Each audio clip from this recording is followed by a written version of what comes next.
Assalamu alaikum everyone. Welcome back to ELC Studies, and today I'm going to discuss about the last part of romantic period, that's about novelists in romantic age.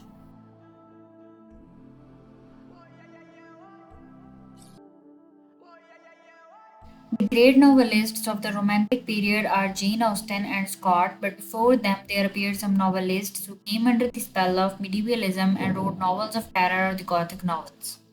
The origin of this type of fiction can be ascribed to Horace Walpole's 1717 to 1797, The Castle of Otranto 1746. Here, the story is set in medieval Italy and it includes a gigantic helmet that can strike dead its victims, tyrants, supernatural intrusions, mysteries, and secrets. There were a number of imitators of such type of novel during the 18th century as well as in the Romantic period.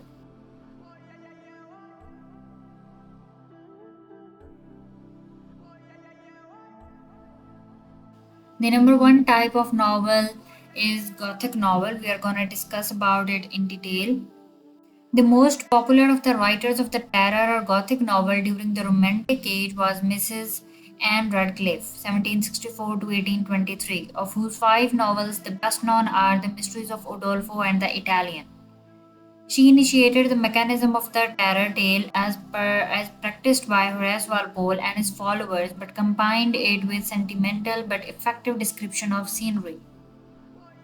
The Mysteries of Udolpho relates the story of an innocent and sensitive girl who falls in the hands of a heartless villain and Montoni. He keeps her in a grim and isolated castle full of mystery and the terror.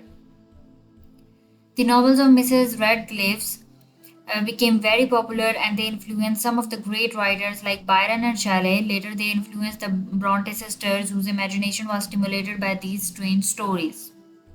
Though Mrs. Radcliffe was the prominent writer of Gothic novels, there were a few other novelists who earned popularity by writing such novels. They were Matthew Gregory Monk Lewis, 1775 to 1818, who wrote The Monk, The Tales of Terror and Tales of Wonder, and Charles Robert Maturin, whose Melmoth's The Wanderer, exerted great influence in France.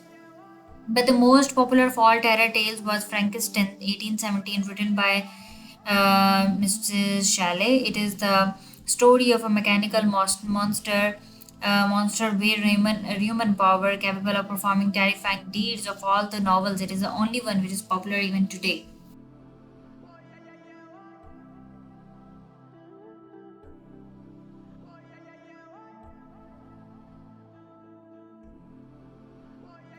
Let's talk about Jane Austen. Jane Austen brought good sense and balance to the English novel, which during the Romantic age had become too emotional and undisciplined.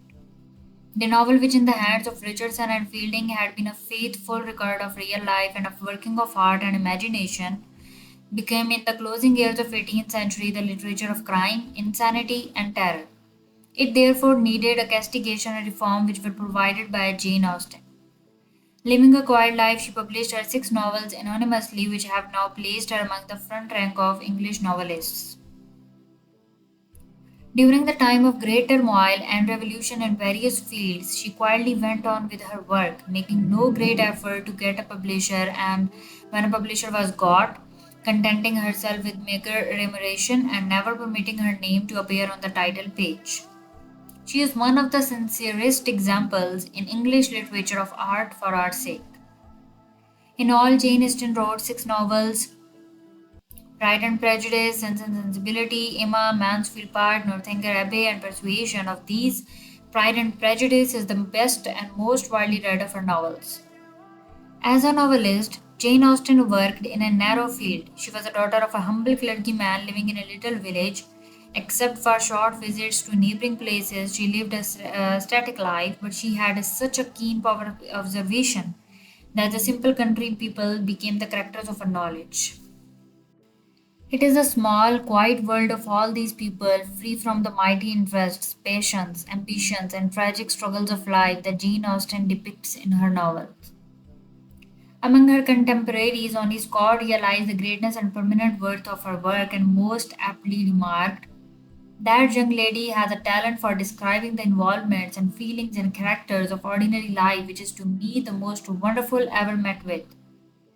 The big bobo strain I can do myself like any now going, but the executive touch, which renders ordinary commonplace things and characters interesting from the truth of the description and the sentiment, is denied to me. What a pity such a gifted creature died so early.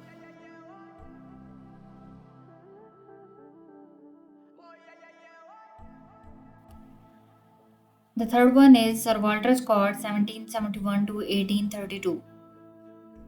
Walter Scott's qualities as a novelist were vastly different from those of Jane Austen.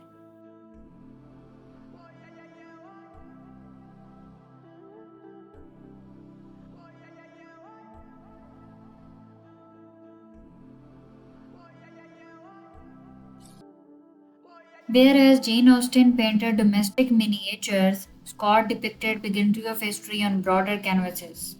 Jane Austen is precise and exact in whatever she writes, while Scott is diffusive and digressive. Jane Austen deals with the quiet intimacies of English rural life, free from high passions, struggles, and great actions.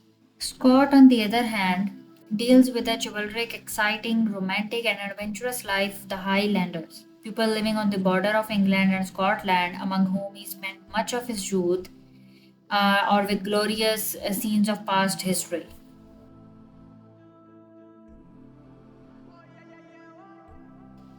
During his first 5 or 6 years of novel writing, Scott confined himself to familiar scenes and characters. The novels, which have a local color and are based on personal observations, are Guy Morning, the antiquary, Old Mortality, the Heart of Midlothian. His first attempt at a historical novel was Ivanhoe, followed by Neilworth, Quentin Durward, and The Talisman. He returned to Scottish antiquary from time to time, as in the monastery and Saints Ronin's Well. In all these novels, Scott reveals himself as a consummate storyteller. His layerly unfolding of the story allows of digression, particularly in the descriptions of natural scenes or of the interiors. The historical characters, which he has so beautifully portrayed that the challenge comparison with the characters of Shakespeare, include Queen Elizabeth and Mary Queen of Scots.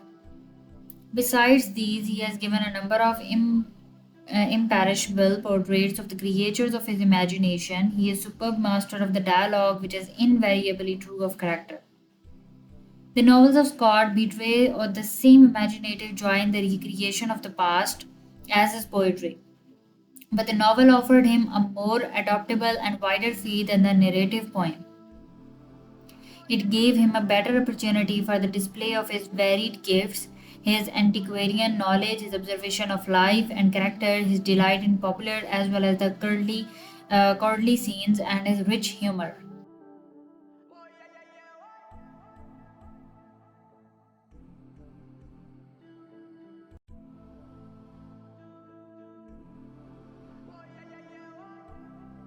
Thank you so much for watching, and if you haven't subscribed our channel yet, please subscribe so that we come up with an updated and emerging versions of videos.